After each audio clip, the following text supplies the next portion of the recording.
You wake up. You stare at the ceiling. You feel the same weight pressing down that was there yesterday, and the day before, and the week before that. You have told yourself it is your circumstances. You have told yourself it is bad timing, bad luck, the wrong people around you, the wrong city, the wrong moment in history to be trying what you are trying. But deep down, something quieter and more honest has been whispering a different story. The wall you keep running into is not out there. It is in here. It is built from beliefs you did not choose, fears you never examined, patterns your own mind laid down and then forgot it laid down. You are not stuck. You are blocked. And a block, unlike a wall, can be moved. This audiobook is about finding the specific blocks that have been running your life without your permission. Not the dramatic kind. Not the kind you can spot in a single session of self-reflection. The quiet kind. The ones that masquerade as personality traits and reasonable caution and self-awareness. The ones that have been so present for so long that you stopped seeing them as blocks at all and started calling them just the way things are. Every chapter will go deeper into a different kind of mental block, what it looks like, where it came from, and what it takes to dismantle it, so that movement becomes genuinely possible again. If you are enjoying this audiobook and want to continue building real communication confidence, subscribe to this channel now. More chapters are coming, and each one will guide you step by step through mastering every conversation. Chapter 1. The difference between stuck and blocked. The word stuck carries a finality that the word blocked does not. When you say you are stuck, you are describing a permanent condition. Something is over. Something reached a dead end and cannot be reversed. When you say you are blocked, you are describing an obstacle. Something is in the way. Something is creating friction between where you are and where you want to go. The obstacle is real. The friction is real. But obstacles can be identified, understood, and addressed. Dead ends cannot. The single most important reframe in this entire book is the shift from the language of stuck to the language of blocked, because it transforms the problem from a verdict about your life into a solvable puzzle about your mind. Most people arrive at the feeling of being stuck through a predictable sequence. They try something. It does not work. They try again. It does not work again. They try a third time with diminishing confidence, and it produces a familiar result. At that point, the mind begins drawing conclusions, not just about this specific situation, but about the pattern, about the person, about what is possible for someone like them in a world like this. The conclusions feel logical because they are built on real evidence.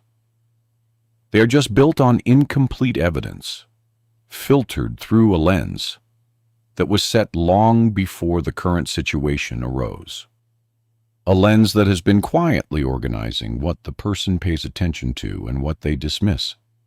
The distinction between stuck and blocked becomes clearest when you look at what happens when the block is removed. People who were absolutely certain they were stuck. People who had solid evidence and years of failed attempts behind them regularly discover that a single shift in how they see a situation unleashes movement they had stopped believing was available. The shift is almost never an external change. It is not a new job, a new relationship, a windfall, or a stroke of luck. It is an internal rearrangement. A belief they were holding turns out to be incorrect. A story they were telling turns out to be optional. a habit of thinking they didn't know they had, turns out to have been doing most of the work of keeping them in place. Blocked people tend to look stuck because the behavior of a blocked person and the behavior of a genuinely stuck person are largely identical from the outside. Both are not moving. Both express frustration about the lack of progress. Both have tried things that did not work. But the internal experience is different in a way that becomes visible when you ask the right questions. The stuck person, when asked what it would take to change their situation, cannot generate meaningful answers because they have concluded that change is not available to them. The blocked person, when asked the same question, often produces answers that they immediately discount or dismiss. The answers are there. The belief that they are valid is not. One of the most revealing things you can ask yourself when you feel stuck is where, specifically, the stuck feeling lives in your body. Not your thoughts about the situation. Your felt sense of it. Most people, when they pause and pay attention, discover that stuck feels like contraction. Something tight in the chest. Something heavy across the shoulders. Something closed behind the sternum. That physical quality of contraction is the body's language for a threat response. And threat responses are activated by the nervous system when something feels dangerous. Stuck, at the physical level, is often the body responding to the perceived danger of moving, rather than the actual impossibility of movement. Understanding why the movement feels dangerous is the beginning of understanding the specific block. For some people, the danger is the threat of failure and what failure would mean about them. For others, it is the danger of success and the unfamiliar expectations that would follow. For others, it is the social threat of becoming someone different than the people they love have known them to be. For others still, it is the fear of the effort itself, of committing fully and finding out that full commitment was still not enough. Each of these is a different block with a different architecture, and each one requires a specific kind of attention to dissolve, rather than a general encouragement to try harder. The experience of becoming unblocked is one of the most disorienting and liberating things a person can go through. Disorienting because when the block dissolves, the world looks genuinely different than it did before, and the person has to revise large portions of the story they told themselves about why things were the way they were. Liberating because the energy that was spent maintaining the block and building a life around it becomes suddenly available for something else. People who have moved through significant mental blocks describe a feeling that is hard to name precisely, something between relief and grief, because the freedom to move is real, and so is the awareness of all the time that was spent not moving. This book does not promise that identifying your mental blocks will make everything easy. It promises something more useful than that. It promises that the moment you can see the block for what it is, the relationship between you and your situation changes in a way that makes genuine movement possible. Not guaranteed, not effortless, but possible in a way that it simply was not when the block was invisible. The blocks described in the chapters ahead are specific, recognizable, and workable. All of them are things real people have moved through. All of them began as invisible patterns that someone, at some point, found the courage to look at directly. That looking is where everything changes. Chapter 2. The Identity Block.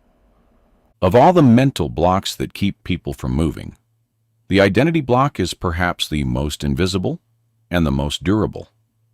It does not announce itself as a block. It announces itself as honesty. It speaks in the first person with quiet authority. I am not the kind of person who does things like that. I have always been this way. This is just who I am. These statements feel like self-knowledge.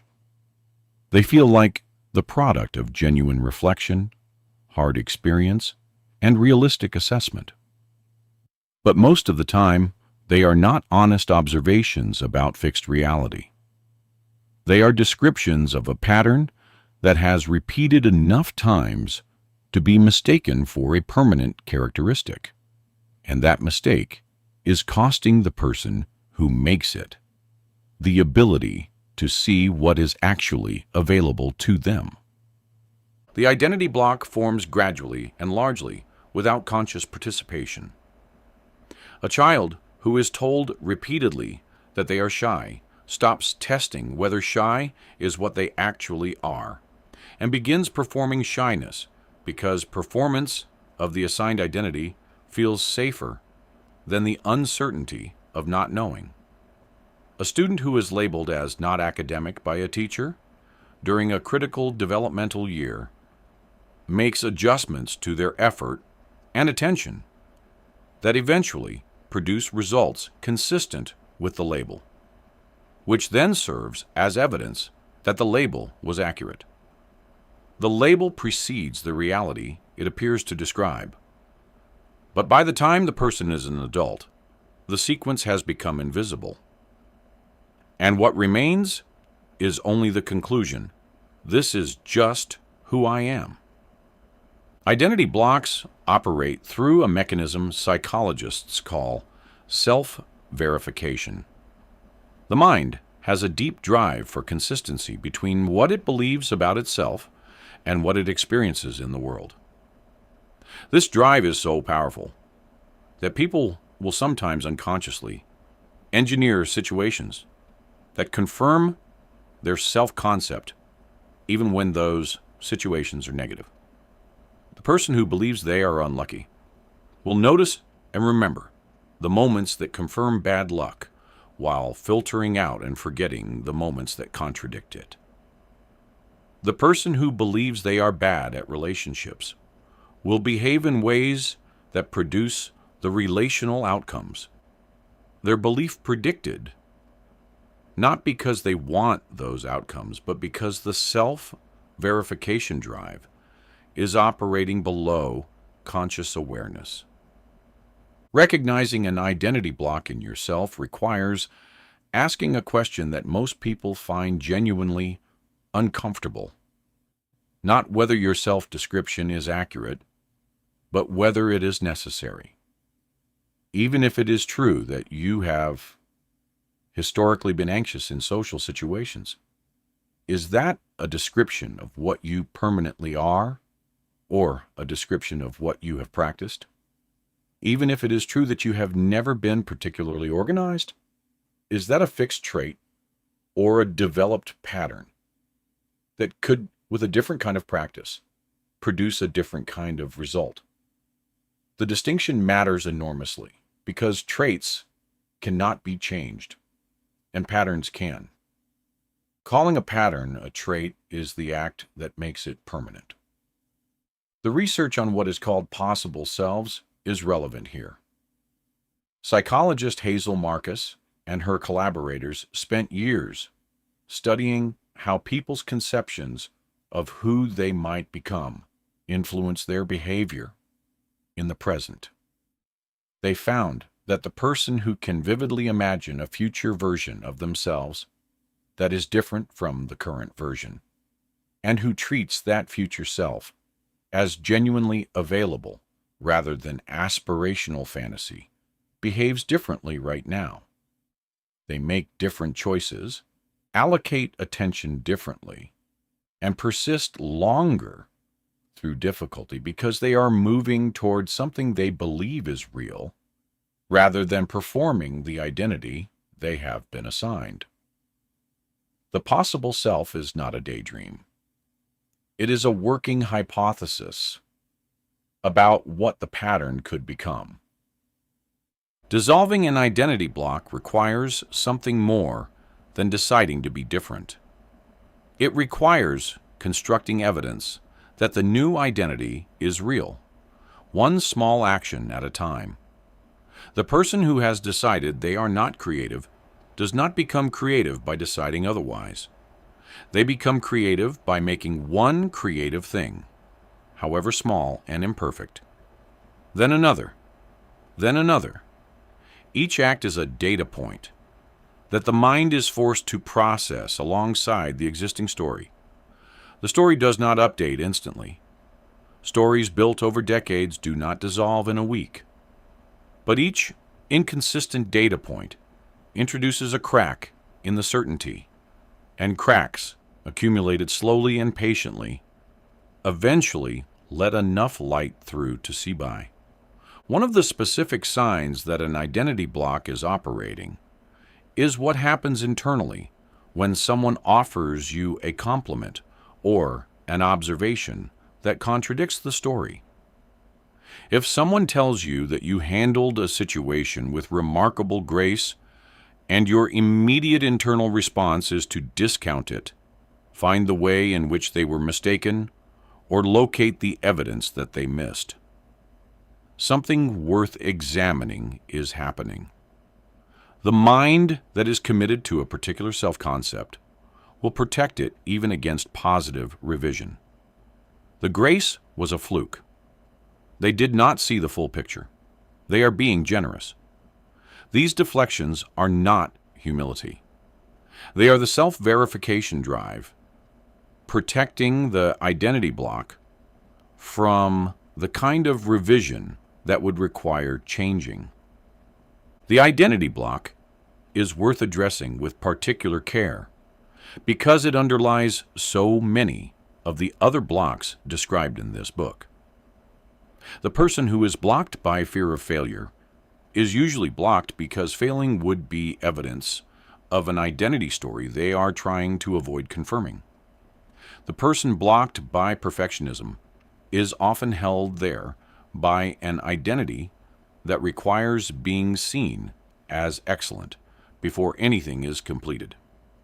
The person blocked by other people's opinions is almost always protecting an identity that feels too fragile to survive being seen clearly and still being found acceptable.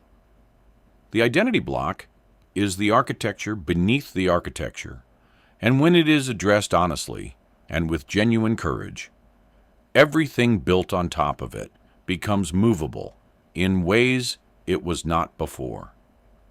Chapter 3. The Belief Block. Every person is walking around with a head full of beliefs about how the world works, how people behave, what is possible, what is not, what effort produces, what luck determines, and what is fair or reasonable to expect from the effort of a life. Most of these beliefs were never chosen. They were absorbed from families, from communities, from cultures, from experiences that happened before the person had the tools to evaluate them. They sit in the mind not as opinions, but as facts, not as assumptions, but as the background against which everything else is assessed. And some of them are genuinely useful. Some of them are simply wrong. The wrong ones do not stay abstract. They show up every day in the decisions made, the actions taken, and the many more actions not taken, because the belief made them feel impossible before they were tried. Limiting beliefs have a characteristic texture that distinguishes them from accurate assessments of reality, though the texture is subtle enough that most people miss it. Limiting beliefs tend to be general, where accurate assessments are specific. Things never work out for me is a limiting belief. This specific approach failed for these specific reasons is an accurate assessment.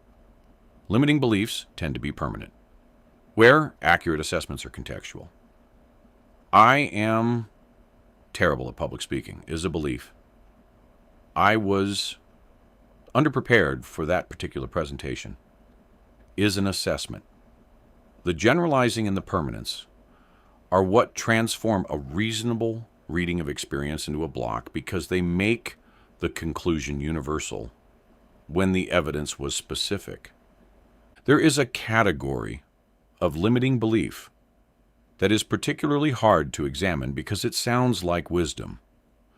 These are the beliefs that position themselves as the hard-won lessons of experience, the things that have burned the person before, and that they are determined to never repeat. People will disappoint you. Hard work does not always get rewarded. Taking risks rarely pays off. These beliefs often have genuine evidence behind them. They emerged from real experiences that genuinely hurt. The problem is not that the experience happened.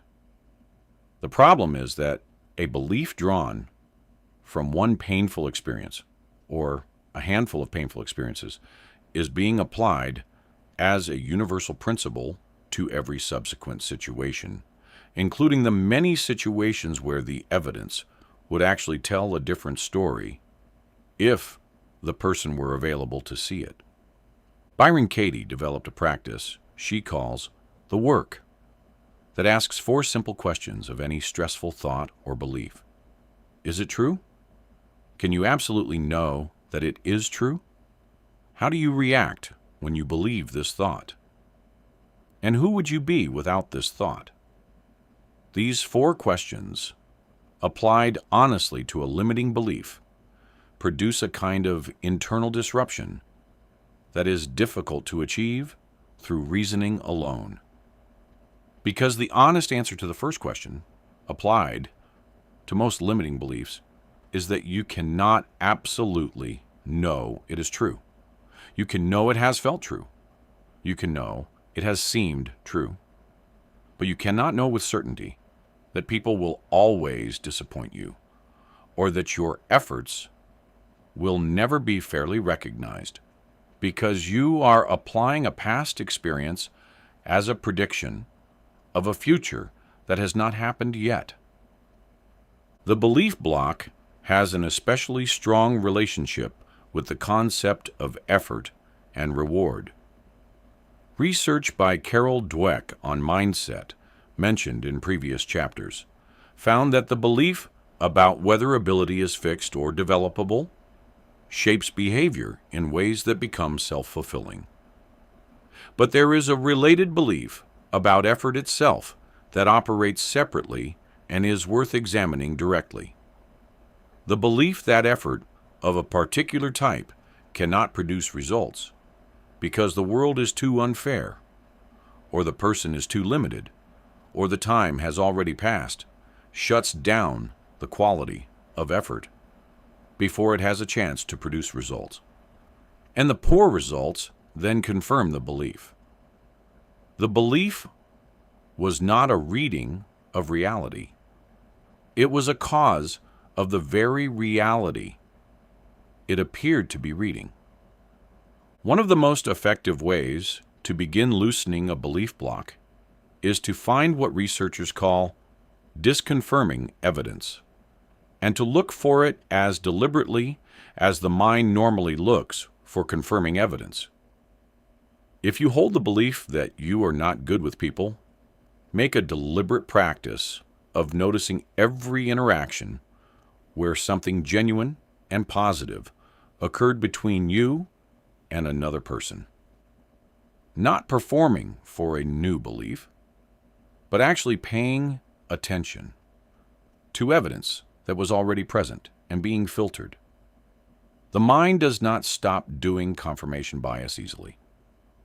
But the deliberate act of looking for the other data introduces a conscious counterbalance that over time begins to shift what the mind treats as its default evidence base.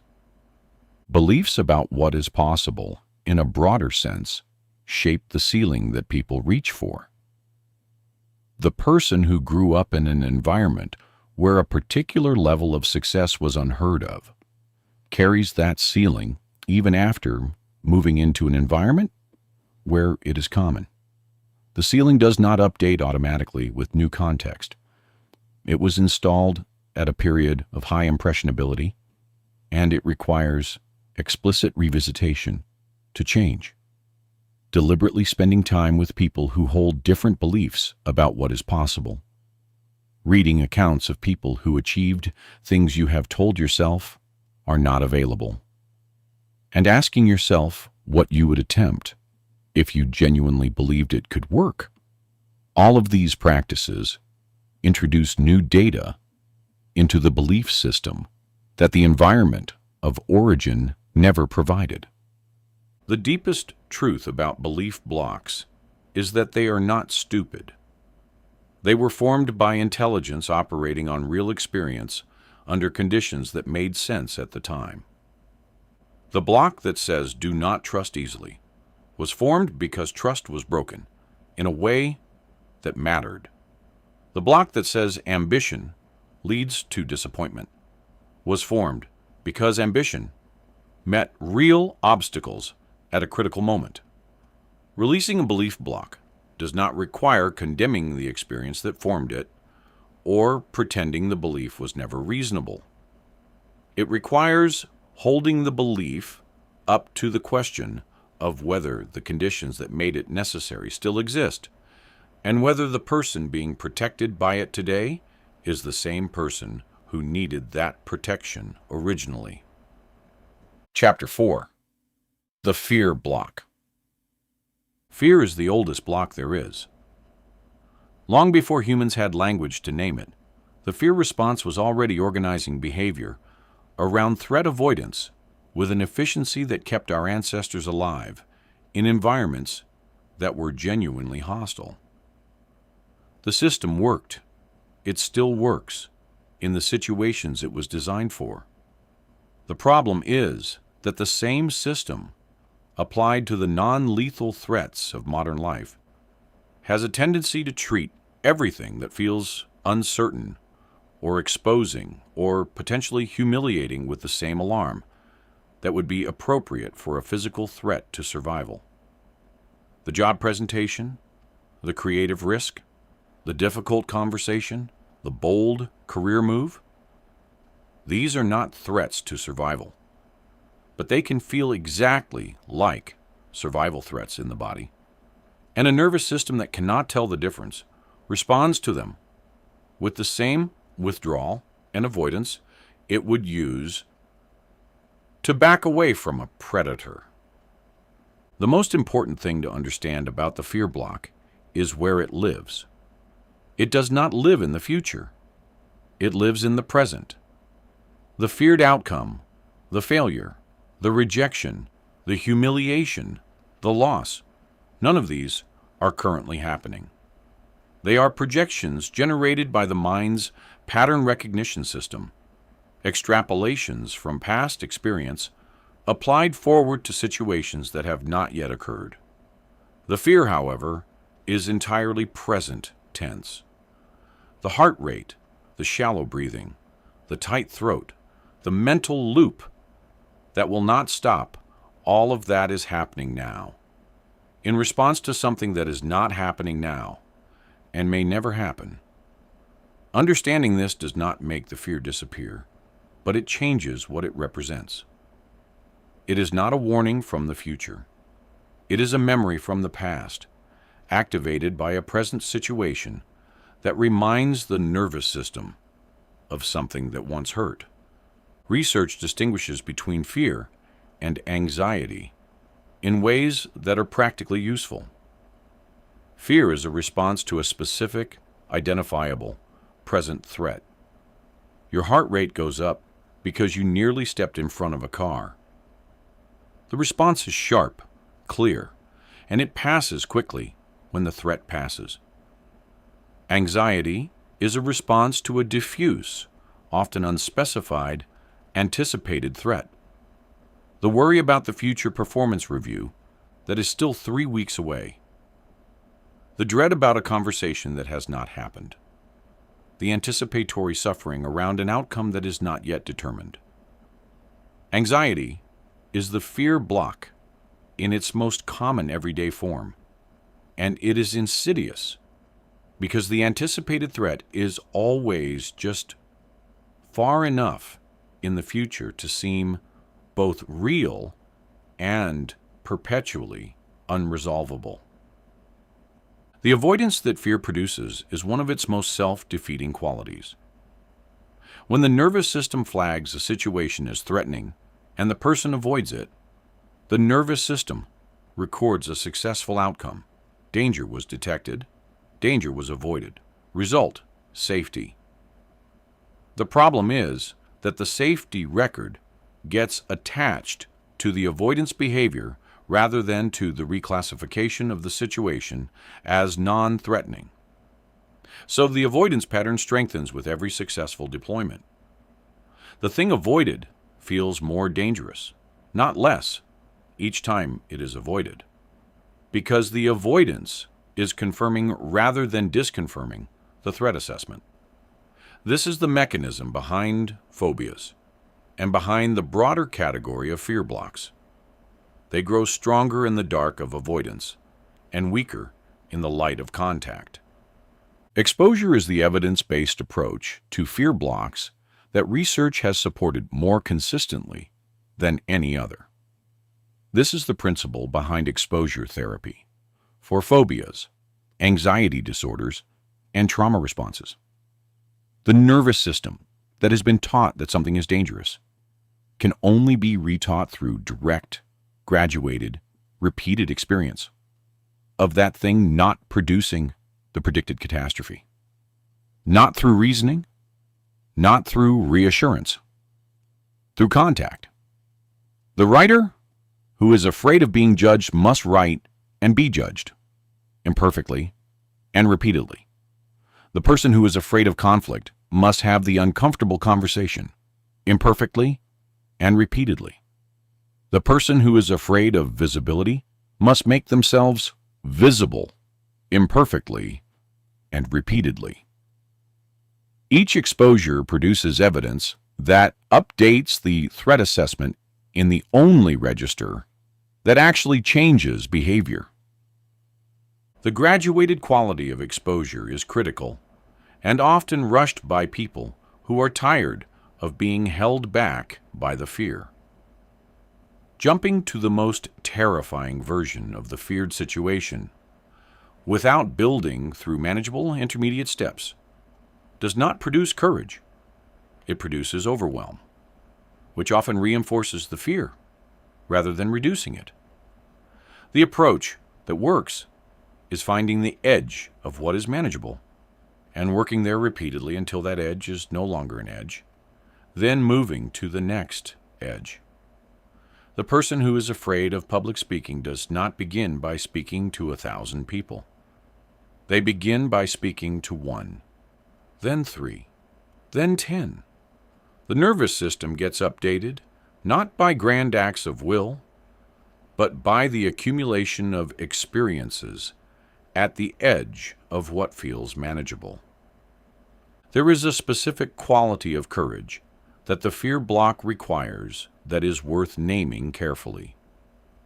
It is not the absence of fear. People who have moved through significant fear blocks do not report that the fear was gone before they acted. They report that they acted while the fear was present, and that the act produced something the fear had been preventing them from discovering. Courage is not fearlessness. It is the decision that the thing on the other side of the fear is worth the discomfort of passing through it. That decision requires a clear sense of what is being protected by the fear and what is being sacrificed by it. When the sacrifice becomes visible and real, and the protection reveals itself as primarily the protection of the familiar, the calculation begins to shift. One of the questions most worth sitting with when examining a specific fear block is what exactly is the worst realistic outcome if the feared thing actually happened. Not the catastrophic version the imagination generates. The realistic worst case. Most people, when they follow that question honestly through to a genuine answer, discover that the worst realistic outcome is survivable. Uncomfortable? Yes. Disappointing? Often. Genuinely painful sometimes, but survivable. And that discovery, held genuinely, rather than used as a pep talk, changes the risk calculus in a fundamental way. The fear was predicting disaster. The realistic assessment predicts difficulty. Difficulty is manageable. Disaster is not. Most fear blocks are protecting people from difficulty while presenting it as disaster. Chapter 5. The Overthinking Block. There is a specific kind of exhaustion that comes not from doing too much, but from thinking too much. It is the exhaustion of a person who has turned a situation over in their mind so many times that all possible angles have been examined, and still no clarity has emerged. The problem has been analyzed from every direction. The options have been listed and weighted and ranked. The risks have been calculated and recalculated. And somehow, after all of that mental activity, the person is no closer to a decision, a direction, or a feeling of readiness to move. They are simply more tired, and the weight of the unresolved situation has grown heavier, not lighter, under all that examination. Overthinking is a block that presents itself as the opposite of a block. It looks like diligence. It looks like thoroughness and careful preparation. It looks like the behavior of a responsible person who takes their decisions seriously and does not rush into things without adequate consideration.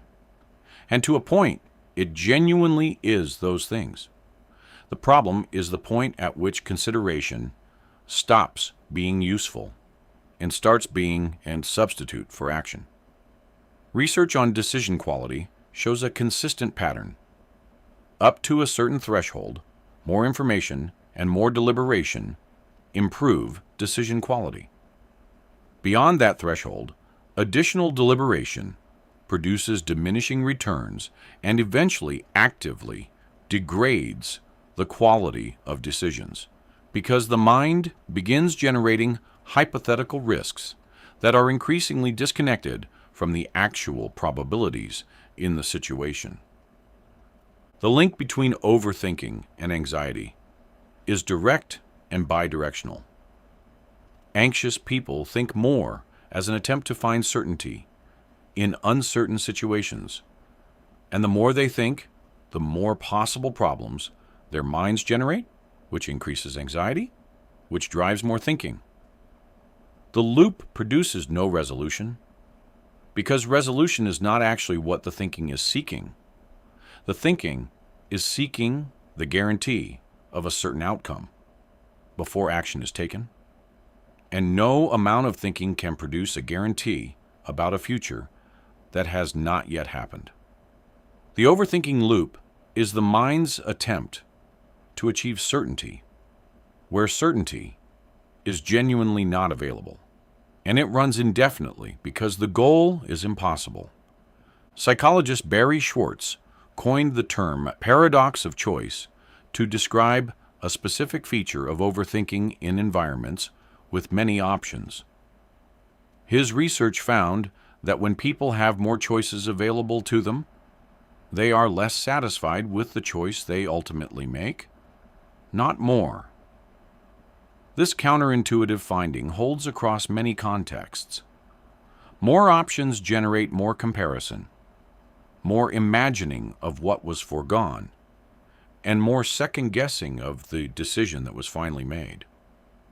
The person who overthinks in a rich option environment is particularly susceptible because the abundance of paths to evaluate feels like sufficient justification for continuing to analyze rather than choosing.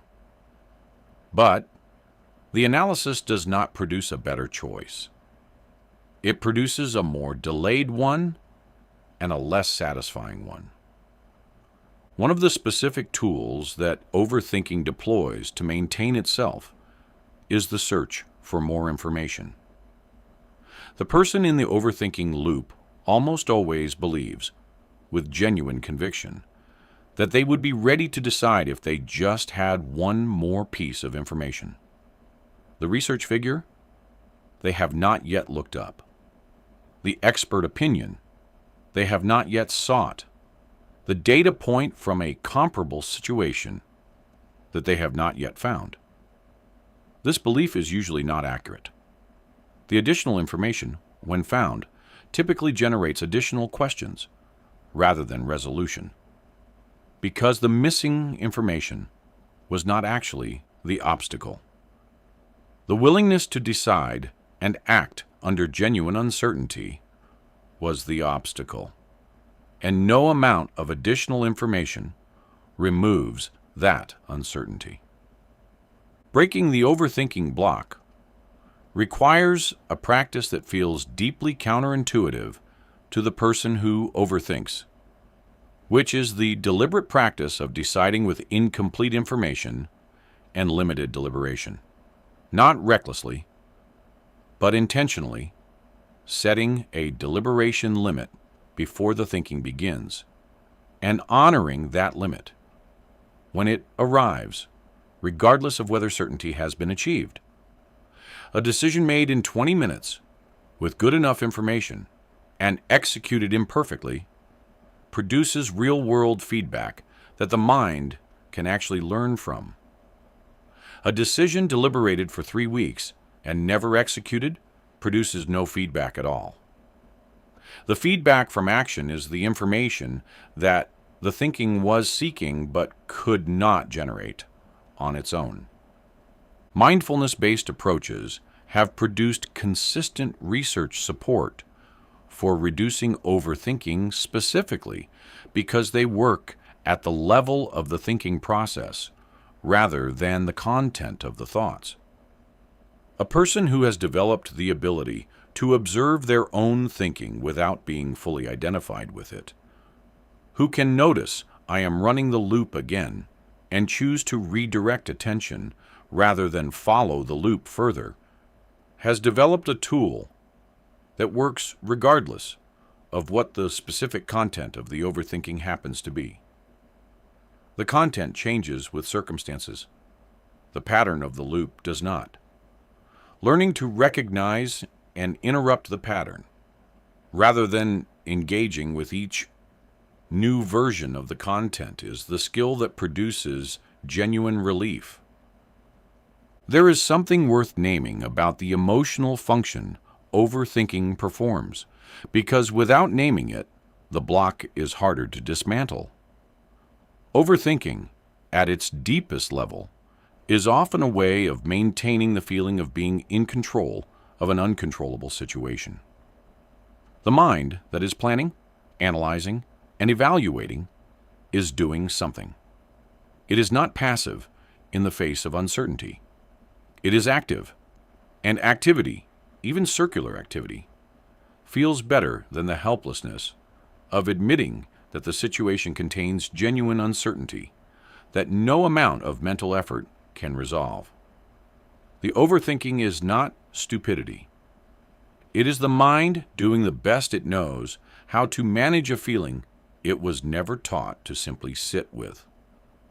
Learning to sit with uncertainty as a practice is the thing that ultimately makes the overthinking unnecessary. Chapter 6. The Wound Block. Some blocks are not built from beliefs or habits or patterns of thinking. They are built from something that happened. A specific event or a series of specific events that left a mark on the nervous system deep enough to influence how the person responds to situations that bear any resemblance to the original hurt. These wound blocks are different from the others described in this book in one important way. They did not form through a gradual process of reinforcement. They formed in a moment or a series of moments when something painful enough to register as genuinely threatening was experienced, and the nervous system recorded everything about that experience with extraordinary clarity, so that it could recognize and avoid anything similar in the future. The wound block is designed to protect. This point cannot be overstated, because most people who carry wound blocks feel shame about them.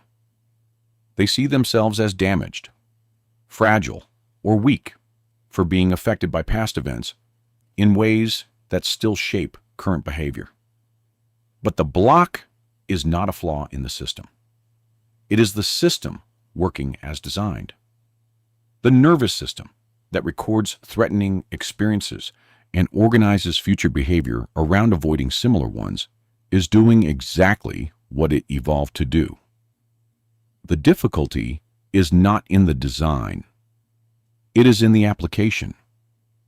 The protection designed for one context gets applied to all contexts that share any surface feature with the original, including many contexts where the person is genuinely safe and the original threat is not present. Trauma, in its clinical sense, refers to experiences overwhelming enough to exceed the nervous system's capacity to process and integrate them normally. But wound blocks often form from experiences that would not meet the clinical threshold for trauma. They form from experiences of humiliation that landed at a particularly vulnerable moment, from betrayals that happened when trust was most open, from failures that occurred when the person had invested everything, from critical words spoken by a person whose opinion was deeply important at a critical time. The wound does not have to be dramatic to be real, and its influence on current behavior can be significant regardless of whether the outside world would recognize the original experience as serious. One of the characteristic signs of a wound block is disproportionate emotional response. When a current situation triggers a reaction that seems larger than the current situation warrants, the excess is almost always coming from somewhere else.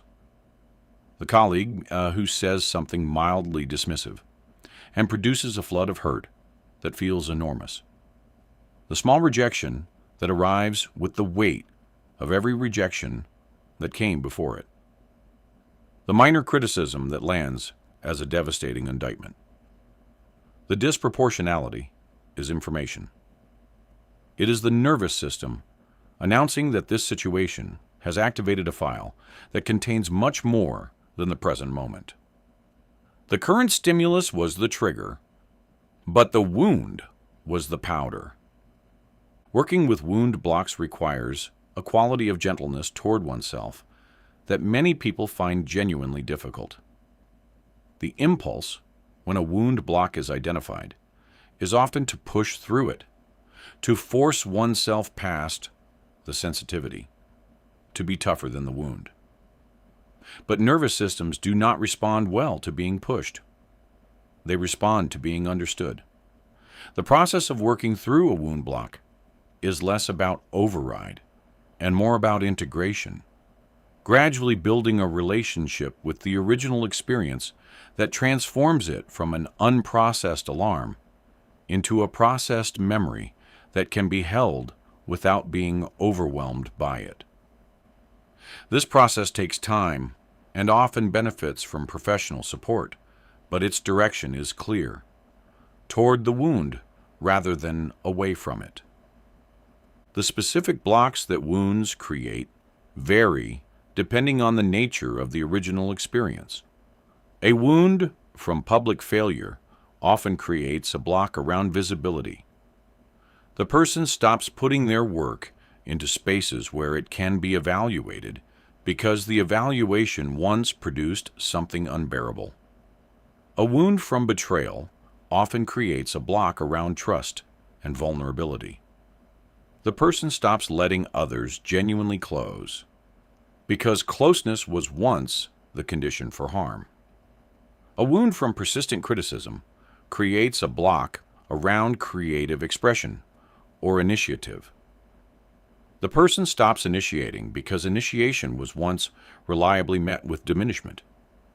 Each block is the nervous system's sensible attempt to prevent a recurrence of something that genuinely hurt, applied to circumstances that may or may not warrant that prevention. The relationship between wound blocks and current relationships is one of the most practically important dimensions to understand. When a wound block is active, it does not just affect the person carrying it. It affects everyone they are in relationship with. The partner who cannot understand why a particular response is so upsetting. The friend who is being held at a distance that feels personal to them. The colleague who does not know why the collaboration feels guarded. The wound block creates a perimeter around the wound that shapes how close other people can get, often in ways that the person with the wound is not fully aware of. Making the wound visible to oneself is the first step toward making it available for change. And change in this area has ripples into every relationship. There is a distinction worth drawing between processing a wound and performing wellness about it. Some people learn to describe their wound fluently, to explain its origins and acknowledge its effects, and to present themselves as someone who has done their healing work without having actually reduced the wound's influence on their behavior. The test of a wound block being genuinely addressed is not the fluency of the narrative about it, but the change in the behavioral response when the trigger arrives. The person who has genuinely worked through a wound block will find, over time, that the disproportionate response begins to shrink. The trigger still registers. The emotional response still comes. But it arrives in a size that matches the current situation rather than the original one. And that shift in proportion is the clearest signal that real integration has occurred. Chapter 7. The Validation Block. Some people cannot move without permission, not formal permission, not a document or an authority figure granting access, but an internal signal felt through the approval of people around them that what they are about to do is acceptable, worthy, and likely to be met with recognition rather than dismissal. This signal, the felt sense of being seen and validated before the action is taken, becomes so essential to the person's functioning that its absence is experienced as a stop sign rather than simply an absence. The validation block is the condition of needing approval as a prerequisite for action, and it is one of the most common and most quietly limiting blocks that people carry without knowing it has a name. The origin of the validation block is almost always in early relationships with caregivers or authority figures whose approval was both desperately needed and inconsistently available. The child who never knew whether a parent's response to their initiative would be warmth or criticism developed a highly tuned sensitivity to the approval signal and a strong habit of checking for it before moving. That checking behavior, automatic and rapid in childhood, persists into adulthood as a reflex. The adult scans for approval cues before acting, not because they made a conscious choice to do so, but because the scan was burned into the nervous system's operating procedure before the conscious mind was developed enough to question it. The validation block is particularly problematic in creative and entrepreneurial contexts, because these are domains where the work, by its nature, exists before validation does. The person who needs to know that an idea will be well received before they develop it cannot develop ideas, because the reception can only be known after the development. The person who needs to know their work will be valued before they put it into the world cannot build a body of work, because the valuation can only accumulate after the exposure. The validation block, applied to contexts that inherently require moving before the approval signal is available, produces paralysis that the person experiences as a creative or professional failure, rather than as a psychological pattern with a specific and addressable architecture. There is a version of the validation block that is particularly hard to see because it wears the costume of humility. The person says they just want to make sure they are on the right track before committing too deeply. They say they value the perspective of others and want to incorporate it before investing significant effort. These are reasonable things to want. But when the stated desire for feedback is actually a need for reassurance that the direction is safe before the person can commit to it, when no amount of positive feedback quite produces the feeling of certainty that would allow full commitment, the block is operating under cover of a virtue. Genuine humility seeks feedback to improve the work. The validation block seeks feedback to feel safe enough to do the work at all. Social media has created an unprecedented feedback environment that can amplify the validation block in ways previous generations did not face. The metrics of likes, shares, comments, and follower counts provide a continuous, quantified, publicly visible approximation of validation that becomes the reference point against which the person measures the worth of what they are doing. Work that does not produce those numbers begins to feel not worth doing. The direction that does not generate positive response feels wrong. The identity being built online requires constant maintenance through external signal, which means the person is perpetually at risk of modifying themselves toward what gets approved rather than toward what is genuinely their best and most authentic contribution.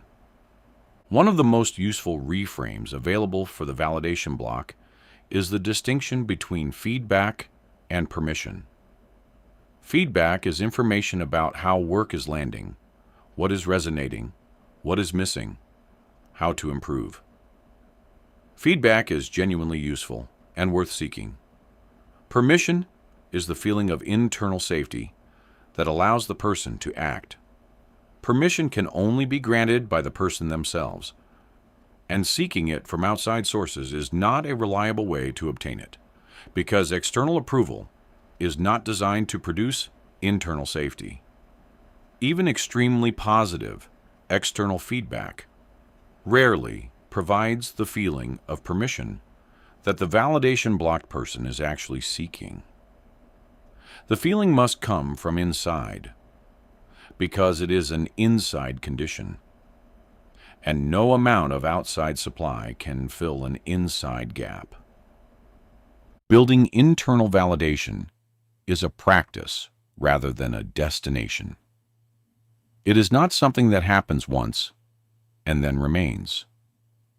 It is the repeated act of asking yourself, before checking what anyone else thinks, whether you believe this is good work, whether you believe this direction is the right one, whether you feel, from your own honest assessment, that what you are doing is worthy of your effort and aligned with your values.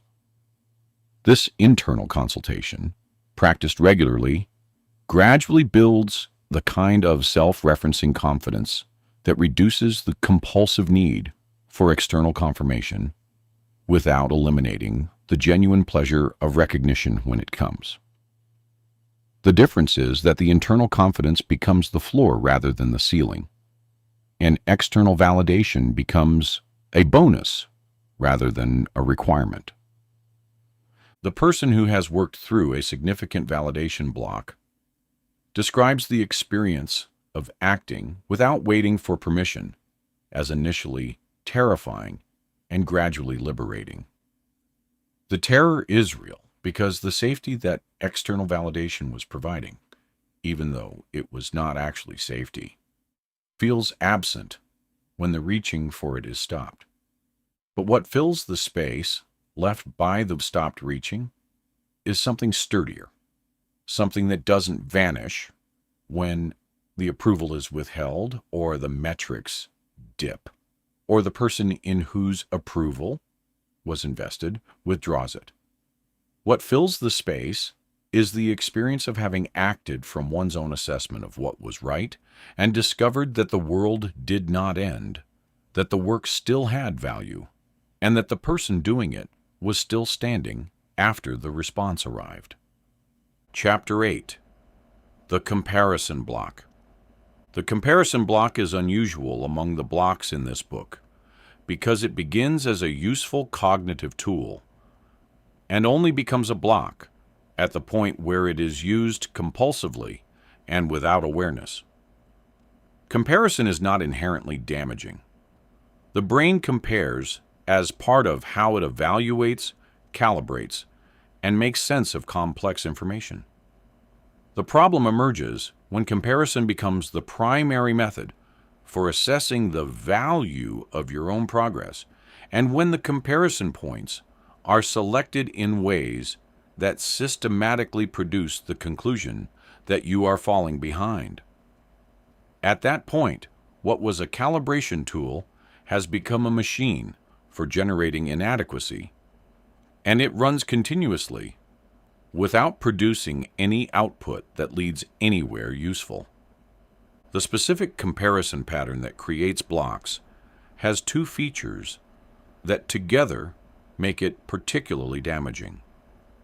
The first is that the comparison is almost always upward, made against people who are further along, more accomplished, more visibly successful, or more gifted in the dimension being measured. The second is that the comparison is usually cross-contextual, which means the person is comparing their own behind-the-scenes reality with someone else's curated external presentation. They see the other person's finished product and compare it to their own work in progress. They see the other person's achievement and compare it to their own process. They are comparing the best public version of another person's journey to the full private reality of their own, and then drawing conclusions from that comparison about their relative adequacy. The social media context makes this comparison pattern almost inescapable for anyone using these platforms regularly. The architecture of these platforms is designed to surface the most engaging content, and the most engaging content is almost always the most polished, the most successful, the most extreme version of whatever category is being presented. This means that the reference point for comparison is not an average or a median, but a curated highlight.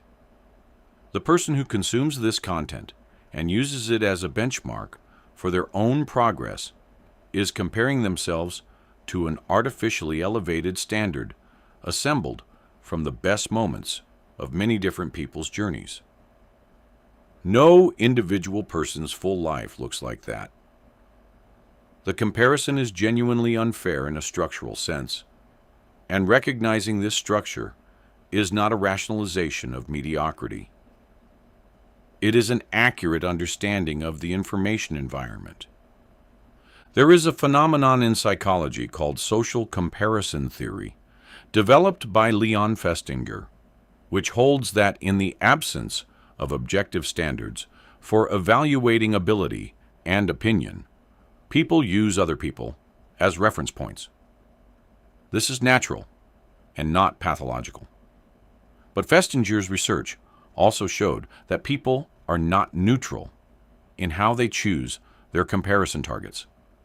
They tend to compare to people who are slightly better than them when they want to improve, and to people who are slightly worse than them when they want to feel reassured.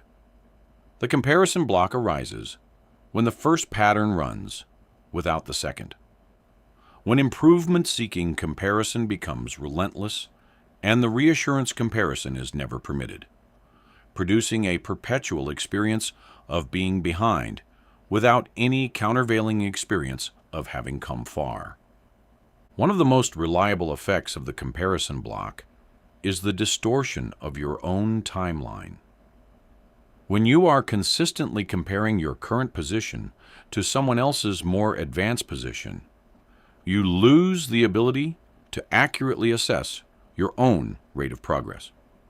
The reference point is external and static relative to your starting point, which means your movement becomes invisible because you are not measuring from where you started, but from where someone else is.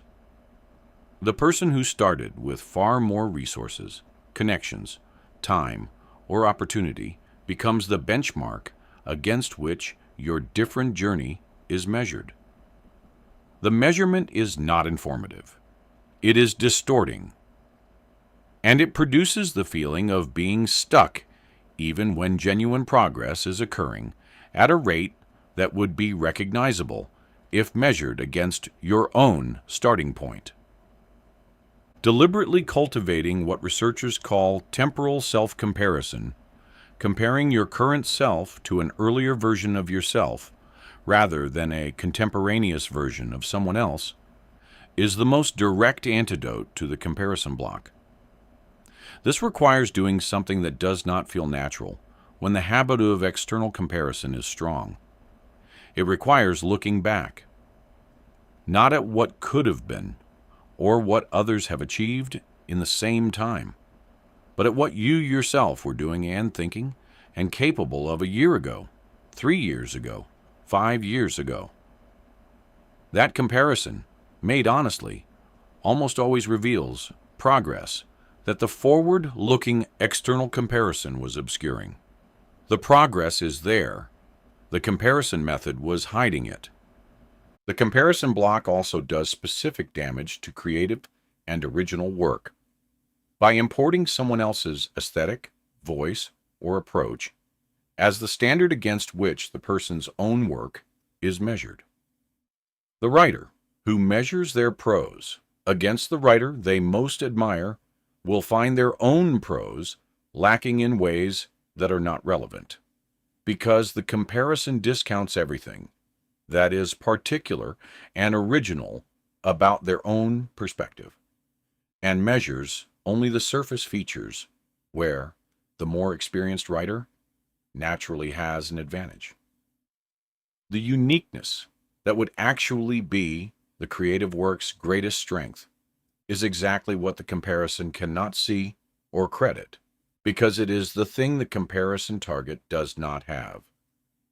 Your original contribution is invisible to the comparison framework, because originality cannot be measured against someone else's version of it.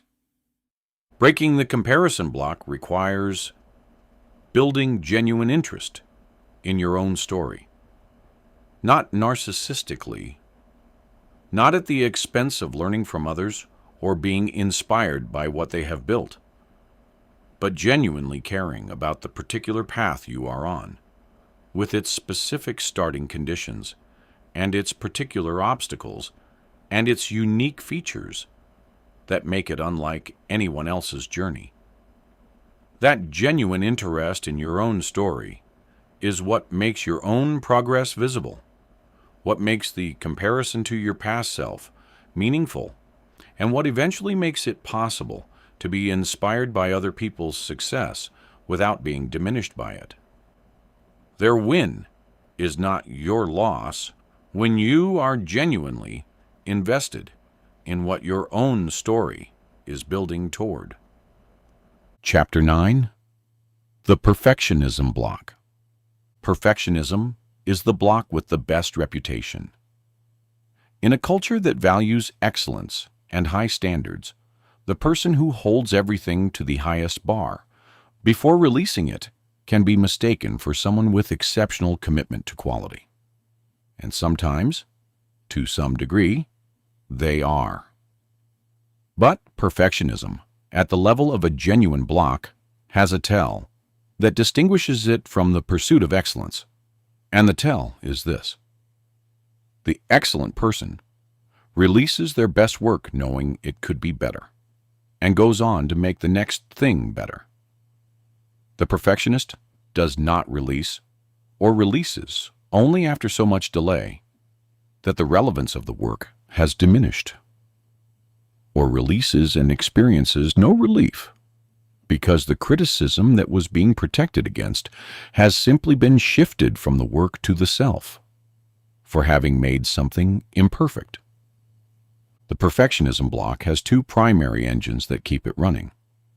The first is fear of judgment, specifically the fear that imperfect work will be taken as evidence of an imperfect person.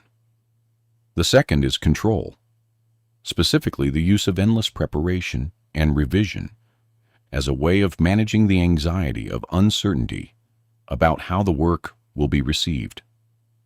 Both engines operate on the same underlying logic. If the work is perfect enough, it cannot be criticized. If it cannot be criticized, the person is safe. The logic is internally consistent. The problem is that perfect is not available. It has never been available. It is an asymptotic approach that the work gets closer to without ever arriving. And the perfectionist runs on that gradient indefinitely without noticing that the destination does not exist. The physiological cost of perfectionism is real and accumulates over time in ways that most people underestimate. The chronic low-grade activation of the stress response that comes with perpetual evaluation and perpetual judgment of one's own work depletes the nervous system in ways that impair the very creative and cognitive functions the perfectionist is trying to protect. The irony is direct and significant. The perfectionist delays release because they want the work to be better. But the chronic stress of perfectionism degrades the capacity for the quality thinking that would actually make the work better. The block is working against the goal. It presents itself as serving.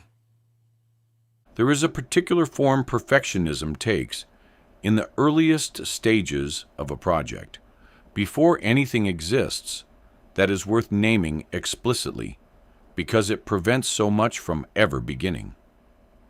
This is what some writers and artists call blank page paralysis, the inability to start because starting means producing something imperfect that will need to be revised.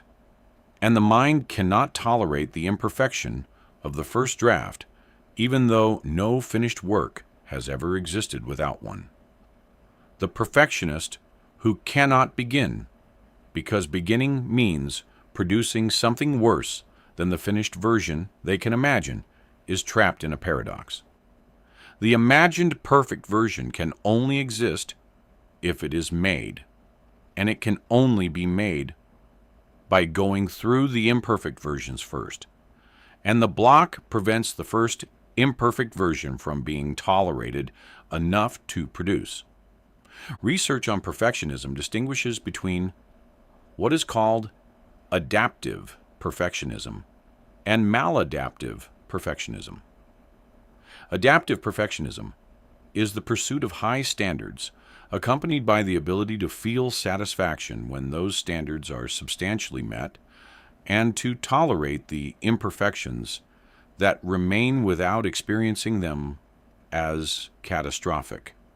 Maladaptive perfectionism is the pursuit of impossible standards, accompanied by the experience of any imperfection as failure, and the inability to feel satisfaction, regardless of the quality achieved.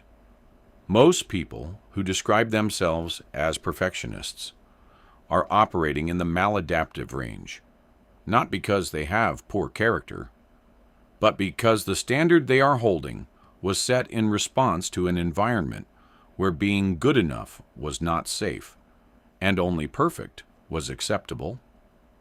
The antidote to perfectionism is not lowering standards. This is the misunderstanding that perfectionists most resist because they believe that releasing the grip on perfection means accepting mediocrity. But the choice is not between perfectionism and mediocrity.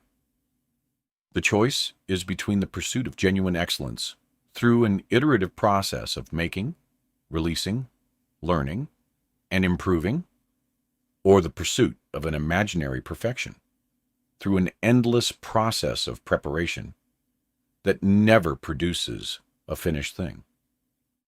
The person who makes things imperfectly and continues to improve them accumulates a body of real work that gets genuinely better.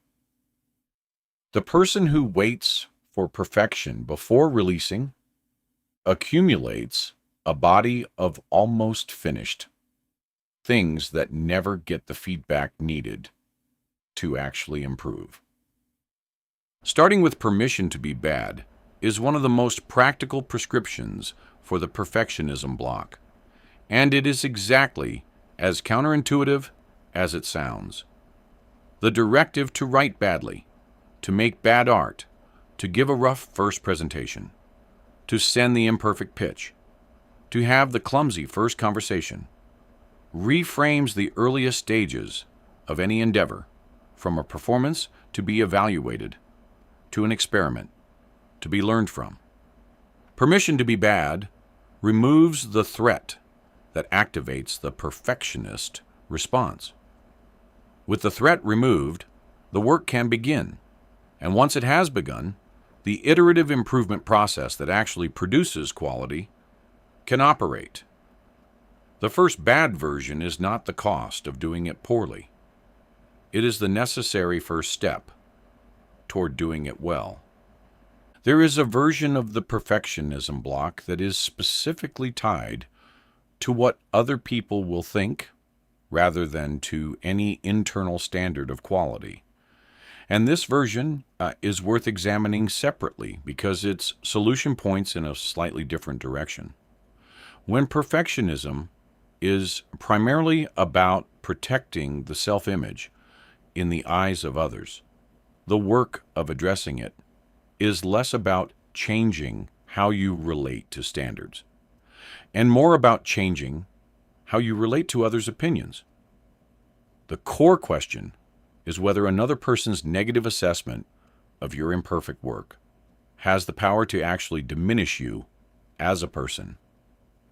When that question is answered honestly, with evidence from actual experience rather than from the fearful imagination, the answer is almost always no. And when the no is genuinely felt, rather than merely understood, the grip of the perfectionism block begins, for the first time, to loosen. Chapter 10. The Comfort Block. The most seductive block is the one that doesn't feel like a block at all. It feels like a good life. It feels like having figured things out. It feels like the reward for years of effort and difficulty finally settling into something stable and manageable. The comfort block is not built from fear or pain, or old wounds, or distorted thinking. It is built from the genuine pleasantness of a life that is working well enough, a life where the friction has been reduced and the routines are established and nothing urgent is demanding that anything change. From the inside, comfort feels like arrival. From a slightly more honest vantage point, it sometimes turns out to be a very pleasant cage. The comfort block operates on a mechanism that is essentially the opposite of the fear block. The fear block keeps people from moving because movement feels dangerous. The comfort block keeps people from moving because staying feels good. Both produce the same behavioral result: no movement. But the phenomenology is entirely different, and that difference matters for how the block is addressed. The person in a fear block is suffering and wants relief. The person in a comfort block is content and does not want disruption. The fear block is visible and painful. The comfort block is invisible and pleasant. And because it is invisible and pleasant, most people who are in it do not recognize it as a block at all. There is a psychological concept called hedonic adaptation that describes the human tendency to return to a relatively stable baseline of happiness, regardless of positive or negative changes in circumstance. Life improves, and after some period of adjustment, the improvement no longer produces the felt sense of improvement. The new normal is simply the new normal. What this means for the comfort block is that the life that once felt like a reward and produced genuine satisfaction gradually becomes a baseline that stops producing any particular feeling at all. The comfort does not go away. The aliveness that the comfort replaced, the engagement and challenge and growth that come from genuinely pursuing something, that is what is missing. And its absence is quiet enough that most people mistake it for simply being settled. The specific signs of the comfort block are worth examining carefully because they are easy to rationalize away. A decrease in the quality of curiosity. Not losing curiosity entirely, but finding that fewer things inspire the kind of genuine wanting to know that used to come naturally. A flattening of ambition. Not becoming lazy, but finding that fewer things seem worth the disruption that pursuing them would require. A subtle erosion of willingness to be bad at something. Not incompetence, but the gradual disappearance of the appetite for the beginner's experience, for the vulnerability of learning something new from a position of genuine not knowing. These erosions are individually small. Their cumulative effect is a life that is comfortable and increasingly small. The comfort block has a specific relationship with age that is worth naming directly. As people get older, the cost of disrupting a comfortable situation tends to increase. The established career comes with seniority that would need to be rebuilt elsewhere. The long-term relationship has history that cannot simply be transferred. The social network has depth that takes years to develop. These are real costs, and they create a real calculus that genuinely makes some disruptions more expensive than they would have been earlier in life. But the comfort block uses these real costs as a reason to avoid even the disruptions that would be worth making, conflating the genuine cost of certain changes with the imagined cost of all change, and using the conflation as justification for a comprehensive immobility. What breaks the comfort block is almost never logic. Logical arguments for pursuing growth can be acknowledged and agreed with, and then filed away without producing any behavioral change, because the comfortable life has no urgency, and urgency is often what drives action. What actually moves people out of the comfort block is usually one of three things: an external disruption that removes the comfort and forces engagement with what comes next, a close encounter with the awareness that the comfortable life is finite, and the things that were deferred in its name may not have indefinitely deferred deadlines, or a genuine reconnection with something that used to matter deeply and has been slowly buried under the comfortable routines. Deliberately introducing productive friction is the practice that addresses the comfort block from the inside rather than waiting for external disruption. This means intentionally choosing something to pursue that requires genuine effort, carries genuine risk of imperfect outcome, and demands engagement with the full range of the person's capability, rather than just the comfortable, established parts. The specific domain matters less than the quality of engagement. A genuinely challenging creative project, a physical pursuit that requires learning from scratch, a professional move that requires building in a new direction, a relationship that requires showing up more fully than the established ones currently demand. The friction is not punishment for comfort. It is the restoration of the aliveness that comfort was quietly consuming. The person who addresses a comfort block honestly often goes through a period of grieving the comfortable life they are disrupting. And this is worth naming because the grief can be mistaken for evidence that the disruption was a mistake. The comfortable life had real value. The relationships built within it, the security developed, the knowledge accumulated, the satisfaction of having built something that worked, none of that disappears just because something more demanding has been chosen alongside it. The grief is for what is changing, not evidence that the change was wrong. And on the other side of the grief, when the new engagement begins to produce the aliveness that the comfort had been slowly replacing, the person understands in their body what they could only understand intellectually before, that the comfort block was protecting something real while quietly costing something more real still. Chapter 11. When multiple blocks stack. Most people who feel profoundly stuck are not dealing with a single block. They are dealing with a stack. Several different blocks operating simultaneously, each reinforcing the others, each providing cover for the others, each picking up the blocking work when one of the others is briefly addressed.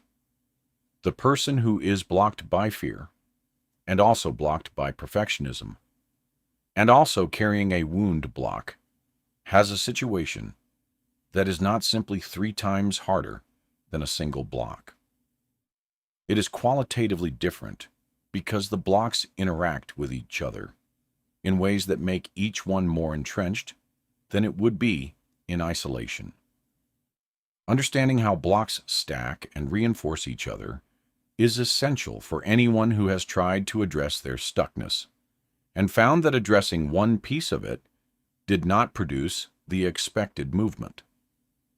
The most common stack involves the identity block at the base, with other blocks built on top of it.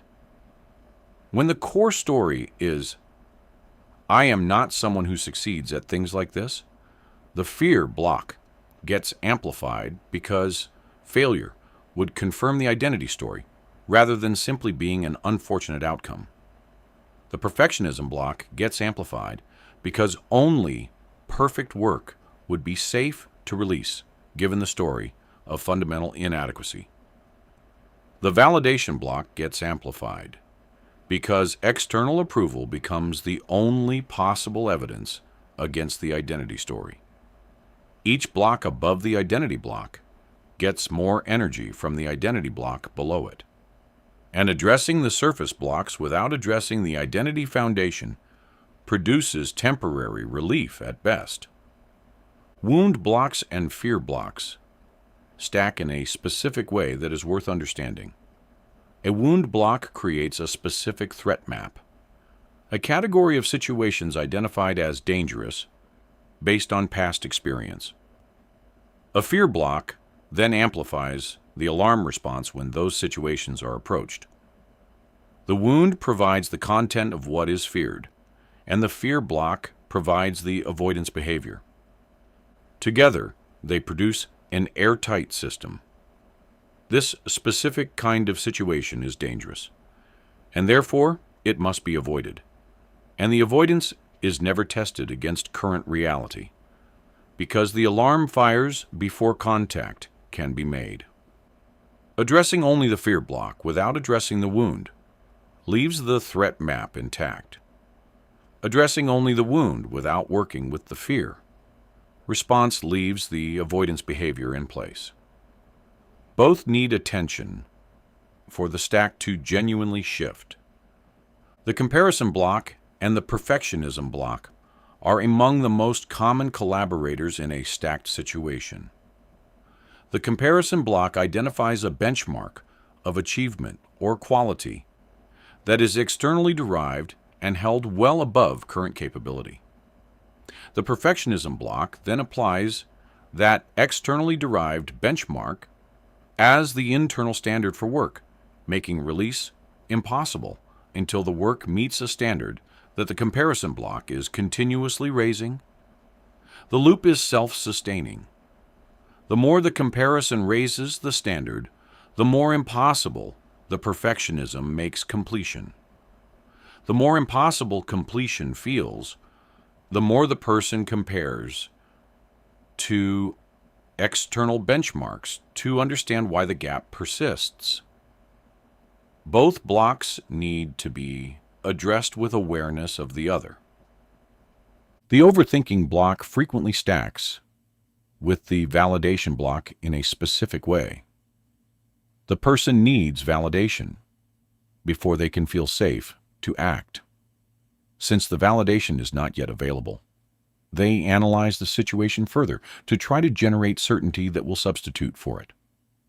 The analysis does not produce certainty, but it does produce additional questions, which suggests additional information is needed, which justifies additional analysis. The overthinking is fueled by the absence of the validation signal the person is seeking, and the validation-seeking behavior keeps the overthinking loop well supplied with fresh material.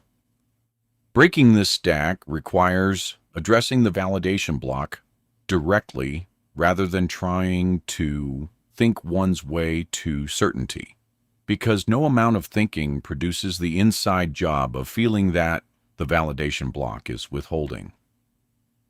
Recognizing which blocks are stacked in your particular situation requires a specific kind of honest observation.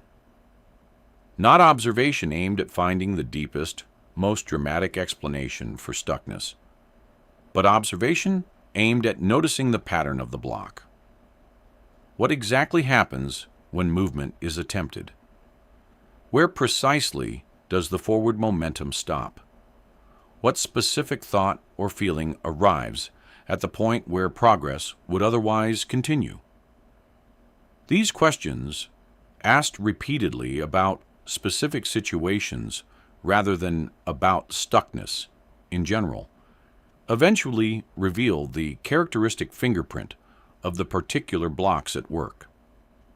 The fingerprint is more reliable than any general self-assessment because it is drawn from actual behavior rather than from self-concept. Addressing stacked blocks requires a sequence and a patience that addressing a single block does not. Trying to address all of them simultaneously produces the same result as trying to solve a stack of different puzzles at the same time. Partial progress on each, but completion of none, and an increasing sense that the whole effort is futile. The more productive approach is identifying the block that is most foundational, usually, but not always, the identity block, and beginning there.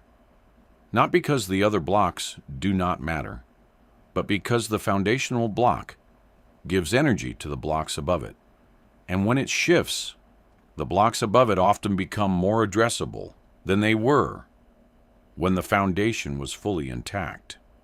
There is something important to name about the emotional experience of recognizing that you are dealing with stacked blocks rather than a single one. The recognition can feel overwhelming. It can produce the thought that the situation is more complicated than you thought, and therefore further from resolution. But that thought, while understandable, is not accurate. The stacked blocks have been there all along.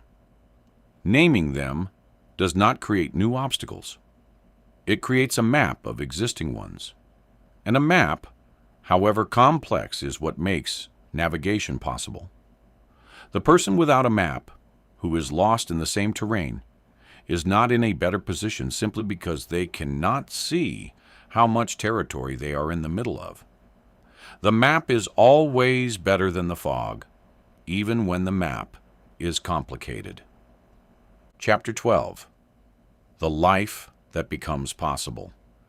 There is a version of your life that has been waiting on the other side of these blocks.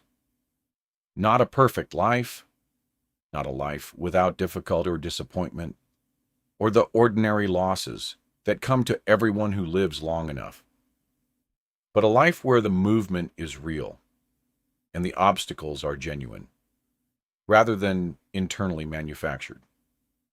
A life where the effort you put in actually reaches its destination, rather than being absorbed by the machinery of the blocks before it can produce any change in the world.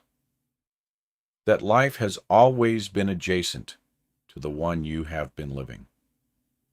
The blocks were not between you and some other kind of person's possibilities. They were between you and your own. The first thing that changes when a significant mental block is addressed is not usually an external result. External results take time, and they follow from behavior rather than preceding it. The first thing that changes is something felt, a quality of spaciousness that was not present before, a different texture to waking up in the morning, something that is not yet excitement, but is also not the familiar weight of a day being faced from inside something that was constraining every move. People who have worked through meaningful blocks describe this initial change in similar language across very different circumstances. Something that was tight is less tight. Something that was closed is slightly open. The world that looks the same from the outside feels different to be inside. The relationship with effort changes on the other side of a block, and this change is among the most practically significant. Inside the block, effort is exhausting in a specific way. It is not the satisfying exhaustion of having pushed hard toward something that matters. It is the grinding exhaustion of effort that keeps meeting an internal wall and bouncing back with nothing to show for it. Outside the block, effort reaches. It connects to its intended destination and produces feedback that informs the next effort.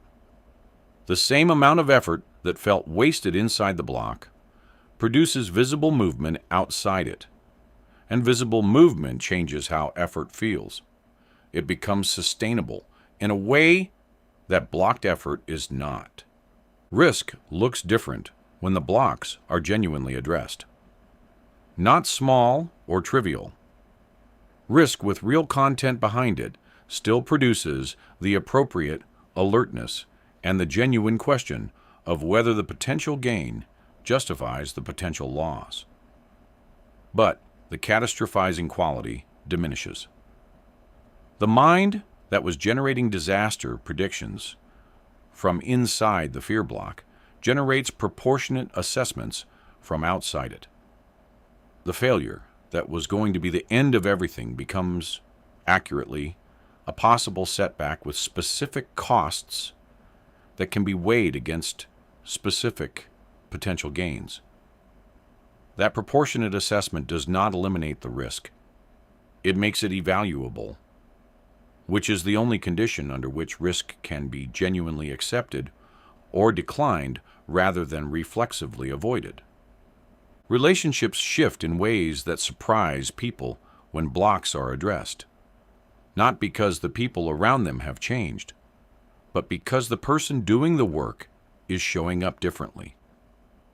The wound block that was creating a perimeter around intimacy relaxes and closeness becomes available that was not before. The validation block that was placing the weight of self-authorization on others eases, and the relationship between you and the people you love becomes less freighted with the need for their confirmation. The comparison block that was generating a competitive quality in your experience of others' success lifts, and other people's wins become genuinely enjoyable rather than quietly threatening. The blocks shape relationships from the inside in ways the people in the relationship can feel, even when they cannot name. The question of what to do first, when the insights from this book settle into genuine desire for change, deserves a specific answer, because the question is real and the answer matters. Start with the block that costs you the most in the domain that matters most to you right now, not the most dramatic block, or the most ancient one, or the one with the most impressive psychological explanation, the one that is currently sitting between you and the thing you most want to be doing with your life. Everything you have read in these chapters is in service of that practical question. The insights are not the destination. The changed behavior in the specific situation that currently matters is the destination. The work of addressing mental blocks is not linear, and it is not completed. This is worth saying plainly because people who expect linear progress can be discouraged by the non-linearity that is actually standard. A block that seemed addressed will sometimes reassert itself under conditions of significant stress, in situations that strongly resemble the original conditions that formed it, or in domains where the work has not yet been extended beyond the areas where it was first done. This reassertion is not failure. It is not evidence that the earlier work was insufficient or that the block was never actually addressed. It is evidence that blocks are not eliminated by a single intervention, but addressed through an ongoing practice that deepens and extends over time. The return of the block is an invitation to apply what was learned at a deeper level, not evidence that the learning was wrong. There is a quality of life that becomes available when you stop accepting the conclusion that you are stuck and start engaging with the question of what specifically is blocking you. It is the quality of a person who is in genuine motion, not necessarily fast motion or motion that the outside world can see at every moment, but motion that feels real from the inside because it is going somewhere rather than circling. That quality, the felt sense of being genuinely in motion toward something that matters, is one of the most fundamental experiences of being fully alive. It was not taken from you by circumstances. It was interrupted by blocks that formed in response to circumstances. And it is available to you again the moment you are willing to see the block for what it is.